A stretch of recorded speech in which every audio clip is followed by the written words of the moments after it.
Hello everybody, Manithral here, and welcome to the weekly update video for OSRS. Now this week we have the Barbarian training, forestry changes, and more, which they do have a change log for us. So without any further ado, Barbarian training improvements is now officially a mini quest, so players who have participated in any previous sections will have those parts of the mini quest automatically completed.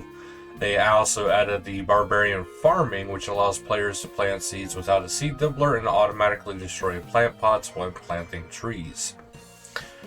Forestry tweaks and changes. They removed all events from forestry. All event items from forestry, sorry. Event items in forestry kits and banks will automatically be converted into GP. Event items in group Ironman storage will be converted to GP when opening the storage post-update. Any related offers in the Grand Exchange will be cancelled. GP will still be available to collect. Removed references to the aforementioned items from the Grand Exchange and the skill guide. Players now have a random chance to encounter events they're eligible based on the following algorithm. The game tracks the last 2 trees chopped. If an event spawns within 20 tiles of one of those trees, players are eligible for full rewards. Logging out resets the track trees. Players may still join events they are ineligible for, but will only receive 1 woodcutting XP per event action and no anima bark. They are ineligible to receive uniques from the event. A chat message will warn players if they are ineligible for the event rewards. At least 1 player chopping a tree must have the forestry kit for events to start spawning. So if you do one event, you have to have the forestry kit there with you. Raised drop rates for the forestry uniques. The bonus chance of the Twitcher's gloves has increased from 10% to 20%. Twitcher gloves no longer require charges and are a one-time purchase. Accordingly, the price of Twitcher gloves has been raised. Players with existing Twitcher gloves will have their purchases refunded. They also added some Arctic pine trees to the southwest of Relica. Wilderness changes. The fee paid for accessing the wilderness boss caves of Callisto, Ventian, Benatus, Archeo, Barbarian, and Spindle is now only in danger of being lost if the player pays a fee and dies before having left the wilderness. If the player leaves the wilderness after paying the fee and returns to another piece of the wilderness content, like Scorpio or Rogue's Chest, their fee will not be lost on death. Loot from Rogue's Chest will now be automatically stored in the open looting bags.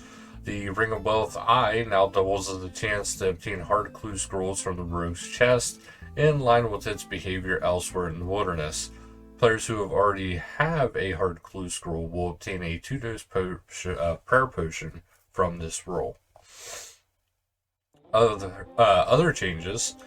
And first up, for the official client mobile only, and I don't know about after this 4 footnotes here, but they made improvements to the loot tracker and ground item overlay features, such as added a toggle to break down loot gain from different events separately.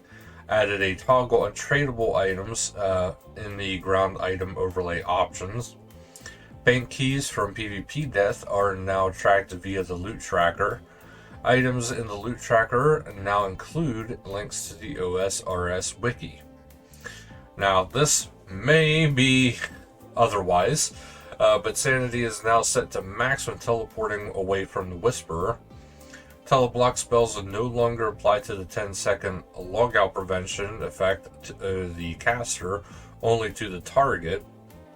Scavengers now drop extra planks. Spurious antique lamps now ask the player to confirm their choice of skill if it seems unusual. The balance log near the coal trucks can now be used by more than 1 player at a time. Trader Stan and his colleagues will now clarify that their ships can visit a wider range of destination than those they have mentioned. The short-bearded mystery figure, who is supposed to be observing the Champions Arena, no longer faces away from it, considering he's supposed to be observing. A new plant in Varrock Castle prevents people from phasing through a certain wall. And then PvP Rhoda has moved to period B, so 560 UK PvP, 319 US Bounty Hunter, 579 US High Risk PvP, 561 UK Free to Play PvP, 580 US LMS Competitive, Worlds 390 and 569 AUS for LMS Competitive and Bounty Hunter have been deactivated with this Rhoda, and the PvP Arena is using the Zerker loadouts for the ranked duels and tournaments this week. So, some minor changes this week. I'm sure some people are quite happy with them, but nonetheless, there's always more stuff to come next week. So, thank you guys so much for watching, and until next time, later, guys.